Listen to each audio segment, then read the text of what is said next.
My girlfriend said, "I'm not cutting off my ex. You need to accept that." I nodded. "All right." She smiled, relieved. "See? I knew you'd be mature." I added, "I'll just remove myself from this situation." She frowned. "Remove yourself how?" I replied, "You'll understand soon. I'm 35, and I've been in my fair share of relationships, enough to know what's normal and what's a red flag dressed up as friendship." We'd been dating for about 14 months when this conversation happened. Things had been good, or so I thought. We had our own places but spent most nights together. The kind of relationship where you start talking about future plans without it feeling forced. Her ex was always there, though, in the background, little comments here and there. He texted me something funny today. He's going through a rough time, so I'm just being supportive. I tried to be understanding at first. I'm not the jealous type. I believe exes can be friends under the right circumstances. But the circumstances weren't right. It started bothering me about 3 months ago. The frequency of their contact increased. Late-night texts that she'd laugh at while we were watching TV. Lunch meetups that she'd mention casually, like they were no big deal. Phone calls that she'd take in another room because he needs advice about something personal. I noticed she'd check her phone constantly when we were together. At dinner, during movies, even during conversations. Her attention was always divided. I'd be telling her about my day, and she'd glance at her phone mid-sentence. When I'd pause, she'd look up and say, "Sorry, what?" with this distracted smile. Last Tuesday, I finally brought it up. We were having dinner at her place. She'd made this pasta dish she knows I love, and her phone kept buzzing. Every time she'd glance at it and smile. "Is that him?" I asked, trying to keep my tone neutral. "Yeah, he's telling me about this thing that happened at his work. It's actually hilarious." "You talk to him a lot." She put her fork down. "Is this going to be a thing?" "I'm just noticing a pattern. We're friends. I've told you this. Friends don't text each other at 11 at night multiple times a week. He's going through stuff. I'm being supportive." "What kind of stuff?" "Personal stuff. He's struggling with some things." "And he can't talk to anyone else about it?" She crossed her arms. "Why are you being like this?" "Like what? Concerned that my girlfriend is more emotionally available to her ex than to me?" "That's not fair. I'm plenty emotionally available to you." "Are you? Because lately it feels like I'm competing for your attention." She sighed, one of those long, dramatic sighs that's meant to communicate how unreasonable I'm being. "I'm not cutting him off. He's important to me. You need to accept that." I sat there for a moment, looking at her, really looking at her, and I realized something. She'd already made her choice. She was just waiting for me to fall in line. "All right," I said quietly. She seemed surprised by my calm response. "Really? Just like that?" "Yeah, I accept it." She smiled, visibly relaxed. "See? I knew you'd be mature about this. This is why I love you. You're so understanding. I'll just remove myself from this situation." Her smile faded. "Remove yourself how?" "You'll understand soon." Update 1. The conversation ended awkwardly after that. She kept pressing me on what I meant, but I just said I was tired and needed to go home. She seemed confused and maybe a little worried, but she let me leave. I drove home in silence, my mind clearer than it had been in weeks. I wasn't angry. I was just done. There's a difference between jealousy and recognizing when you're not a priority. I'd been trying to convince myself that her relationship with her ex was innocent, that I was being insecure. But I wasn't insecure. I was being disrespected. When I got home, I sat in my car for 10 minutes, just processing everything. The apartment building was quiet, lights flickering in various windows, other people living their lives, dealing with their own problems. I wondered how many of them were in relationships where they felt secondary, optional, like a convenience rather than a choice. I went inside and made a decision. I wasn't going to fight for her attention. I wasn't going to compete with her ex. I was just going to quietly extract myself from the situation and let her figure out what she'd lost when it was too late. Wednesday morning, she texted me, "Are you mad?" I replied, "No." "Then what did you mean last night?" "Exactly what I said." "That's not an answer." I didn't respond. She called me during my lunch break. I let it go to voicemail. She called again an hour later. Voicemail again. Then came a string of texts. "Can we please talk? You're freaking me out. Did I do something wrong? Why are you being like this?" I went about my day as normal. Worked, ran errands, grabbed groceries. Every mundane task felt lighter somehow, like I was shedding weight I hadn't realized I was carrying. That evening, I went to the gym instead of going to her place like I usually did on Wednesdays. Worked out for 2 hours, came home, made dinner, watched a movie. Alone. It felt good. Peaceful. No phone buzzing constantly. No divided attention. Just me and my own thoughts. She texted at 9 p.m. "Are you coming over?" Me. "No, not tonight." Her. "Why not?" Me. "I have some things to take care of." Her. "What things?" Me. "Just stuff." Her. "This is because of last night, isn't it?" I didn't respond. Update 2 Thursday was more of the same.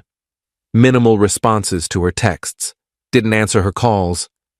I wasn't being deliberately cruel. I was just creating distance.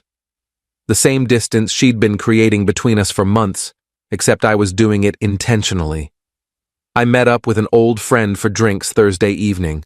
We hadn't hung out in months. I'd been so wrapped up in the relationship that I'd neglected my friendships. We talked about work, about life, about nothing in particular. It reminded me what it felt like to have someone's full attention in a conversation. No phone checking, no distracted glances, just two people actually present with each other. "You seem different," my friend said halfway through the night. More relaxed. "Yeah," I said. "I think I'm finally making some decisions I should have made months ago." Friday evening, she showed up at my apartment unannounced. I'd just gotten home from work, still in my work clothes, when I heard the knock. "We need to talk," she said when I opened the door. "Okay. Can I come in?" I stepped aside. She walked in, and I could see she'd been crying. Her makeup was smudged, eyes red and puffy. Part of me felt bad. The other part remembered all the times I'd felt dismissed or secondary to her ex. "What's going on?" she asked, sitting on my couch. "Why are you shutting me out?" "I'm not shutting you out. I'm removing myself from the situation like I said I would." "What does that even mean?" "It means I'm not going to be in a relationship where I'm constantly competing for my girlfriend's attention with her ex." "You're not competing." "I am, though. Every time we're together, he's texting you. Every time we make plans, you mention something he said or something you did with him. You take his calls in the other room because what he's going through is personal. But you won't even consider how that makes me feel. I didn't realize it bothered you that much. I told you on Tuesday. You told me to accept it. I didn't mean... I thought you were okay with it. You said, all right. I said all right to accepting that you won't cut him off. And I am accepting it. I'm just also accepting that this relationship isn't what I want." Her face went pale. "You're breaking up with me?" "I'm choosing myself. You've been choosing him for months. I'm just finally making the same choice, putting myself first." "That's not fair. I haven't been choosing him. He's just a friend who needs support right now. And I'm the boyfriend who's been patient and understanding while you prioritize that friendship over our relationship. But I'm done being patient." She started crying harder. "Please don't do this. I love you. I'll talk to him less if that's what you want." "That's not what I want. I want a partner who doesn't need to be asked to prioritize our relationship. I want someone who naturally understands that some boundaries are important, even with friends.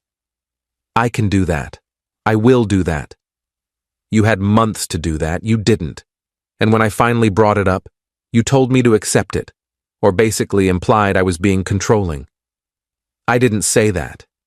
You didn't have to. Your response made it clear that maintaining your relationship with him was more important than addressing my concerns. She sat there crying for a few minutes. I didn't comfort her. I just waited. The silence stretched between us, filled only by her sniffling and the hum of the refrigerator in the kitchen. "So that's it?" she finally asked. 14 months and you're just done? I'm done being second place. If that means I'm done with this relationship, then yes. She left shortly after. I closed the door behind her and felt this wave of relief wash over me, like I'd been holding my breath for months and could finally exhale. Update 3. The weekend was quiet. She texted sporadically, messages that swung between apologetic and accusatory. "I'm sorry I made you feel that way," followed hours later by, "You're being unreasonable.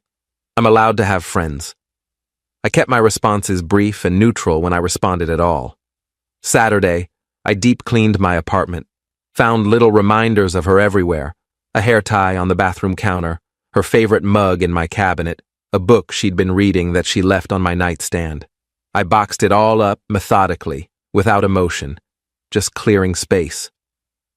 Sunday, I went hiking alone, something I used to do regularly before the relationship consumed all my free time. The trail was challenging, the air cold and crisp.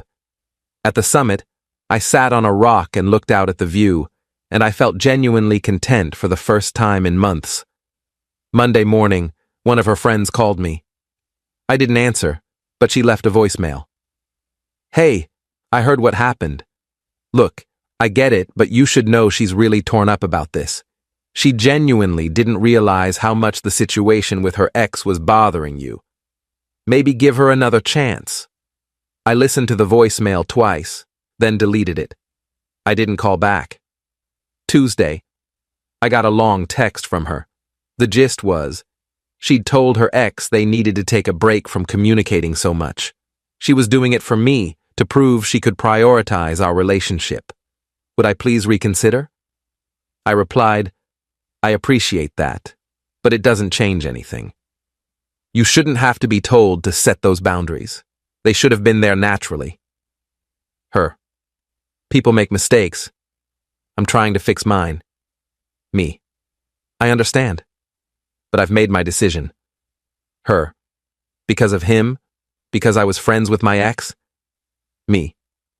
"Because when I expressed discomfort with the situation, you dismissed my feelings and told me to accept it instead of actually listening to me. That's not about him. That's about you and how you treated my concerns." She didn't respond after that. Wednesday evening, my phone rang. Unknown number. I answered cautiously. "Hey, this is her ex's name. We need to talk." I almost laughed. The audacity. "No, we don't. Look, man, I didn't know you two were having problems because of me. If I'd known..." "You knew she had a boyfriend. That should have been enough for you to maintain appropriate boundaries. We're just friends. Friends don't text at 11 at night multiple times a week. Friends don't require phone calls in other rooms because the conversation is too personal for their partner to hear. I was going through some stuff, and that's not my problem or my responsibility. You're her ex. You should have enough respect for her current relationship to keep your distance. She's the one who wanted to stay friends, and you could have said no. But you didn't, because it benefited you to have her emotional support without any of the commitment of actually being in a relationship with her." Silence on the other end. "Stay away from me," I continued. "I don't want to hear from you. I don't want to talk about this. And honestly, I don't care what happens between you two anymore. That's no longer my concern." I hung up before he could respond, blocked the number immediately. Update 4. A week went by. Then 2. She stopped texting as frequently. When she did, it was usually late at night. "I miss you. I messed up. Can we please talk?" I didn't respond to any of them. I focused on myself, hit the gym regularly, reconnected with friends I'd neglected, started reading again, something I'd always loved but somehow stopped doing during the relationship. Every night before bed I'd read for an hour, and it felt like reclaiming a part of myself I'd forgotten existed. 3 weeks after our breakup, a mutual friend reached out. We grabbed coffee on a Saturday morning at this place we used to frequent before I got too wrapped up in my relationship. "So," she said, stirring her latte, "I heard about you two." "Yeah. Want to talk about it?" "Not really, but I'm guessing you have something to tell me." She gave me a knowing look. She's spending a lot of time with him. Her ex. Makes sense. You're not bothered? Why would I be? I removed myself from the situation. What she does now isn't my concern. I just thought you should know, in case you were thinking about getting back together. I'm not. She seems to think there's still a chance. Then she's not paying attention. My friend sighed, taking a long sip of her coffee. For what it's worth, I think you made the right call. She's been different since he came back into her life. Not in a good way. How so? Just unavailable. Always on her phone. Ditching plans if he needs something. It's like she can't see how much she's prioritizing him over everyone else. That was my experience, yeah. I tried talking to her about it once. She got defensive, said everyone was being judgmental and didn't understand their friendship. Classic. A few of us have noticed. Her whole friend group has been talking about it. She's canceling plans last minute, showing up late when she does come, spending half the time on her phone. It's affecting all her relationships, not just yours. That detail stuck with me. It wasn't just about me. She was doing this to everyone in her life, prioritizing this one person over all her other relationships. We finished our coffee and caught up on other things. It was nice to talk about something other than my failed relationship. She told me about her new job, about a trip she was planning, about normal life things that felt refreshing after weeks of emotional heaviness. Update 5. A month after the breakup, she called me. It was a Tuesday evening, around 8. I was cooking dinner, actually enjoying the process of trying a new recipe without interruptions, when my phone rang. I saw her name and hesitated, then answered, mostly out of curiosity. "Hey," she said softly. "How are you?" "I'm good. You?" "I've been better." Long pause. I didn't fill the silence. "I wanted to tell you something." "Okay." "You were right. About him. About everything." "What happened?" We tried dating again. After you and I broke up. It lasted about 2 weeks before I realized why we broke up in the first place. He's selfish. Everything is always about him and his problems and his needs. I was so focused on being there for him that I didn't see how one-sided it was. I'm sorry you went through that. Are you, though? Honestly? I thought about that. Yeah, I am. I don't wish bad things for you. I just couldn't be in a relationship where I wasn't a priority. I understand that now. I was taking you for granted. I thought you'd always be there, so I didn't have to work as hard to maintain our relationship. That's usually how it goes. The moment we started dating, he was different. All that vulnerability, all those late-night conversations about his problems, they stopped. Suddenly, he didn't need my support anymore. He had what he wanted, and I realized that's all it was for him. He wanted the validation of me choosing him. I'm sure that was hard to realize. It was, and then I thought about you, about how you were always there, always supportive, never needing constant validation or reassurance. You were just solid, reliable, and I mistook that for boring. Is there any chance? No, I said firmly, but not unkindly. There's not. Because of what I did? Because of who you showed me you are. When I expressed my concerns, you dismissed them. You chose your ex over me repeatedly. And the only reason you're calling now is because things didn't work out with him. I'm not a backup plan. That's not... I genuinely realized I made a mistake. You made several mistakes. But the biggest one was not respecting my feelings when I tried to communicate them. That's not something I can overlook. She was quiet for a moment. I really did love you. Maybe. But you didn't respect me. And without respect, love isn't enough. Can we at least be friends? No, I don't think that would be healthy for either of us. I understand. Another long pause. I hope you find someone who appreciates you. I appreciate myself now. That's enough for the moment. We said our goodbyes, and I hung up feeling oddly peaceful, like that was the closure neither of us knew we needed. I went back to cooking, finished my dinner, and ate it while watching a documentary I'd been meaning to see. Simple, uncomplicated. Mine. Final update. It's been 3 months since the breakup. I'm doing well. Better than well, actually. I've been going out more, reconnecting with friends I'd neglected during the relationship. I started a new hobby, got into rock climbing, which is both physically challenging and mentally therapeutic. There's something about the focus required, the problem-solving aspect of finding the right route, that clears my mind completely. I joined a climbing gym and go 3 times a week. Made some friends there. One of them invited me to a group trip next month to an outdoor climbing spot. I said yes, without hesitation. Old me would have checked with my girlfriend first, made sure it didn't conflict with her plans, considered whether she'd be upset about me going away for a weekend. New me just said yes because I wanted to go. I heard through the grapevine that she and her ex aren't together. Apparently, they tried dating twice after we broke up, and it fell apart both times for the same reasons it didn't work before. Some people never learn. According to mutual friends, she's been struggling with the aftermath, realizing that she burned multiple bridges, not just ours, for someone who was never really that invested in her. I've been on a few dates, nothing serious yet, but I'm not rushing into anything. I'm being more intentional about what I want and what I won't tolerate. Boundaries are non-negotiable now. If someone can't respect them, I'm out. No discussion, no second chances for fundamental issues. Met someone recently who seems promising. She's a graphic designer, funny, smart, has her own life and interests. We've been on 3 dates so far. What I appreciate most is how present she is. When we're together, her phone stays in her purse.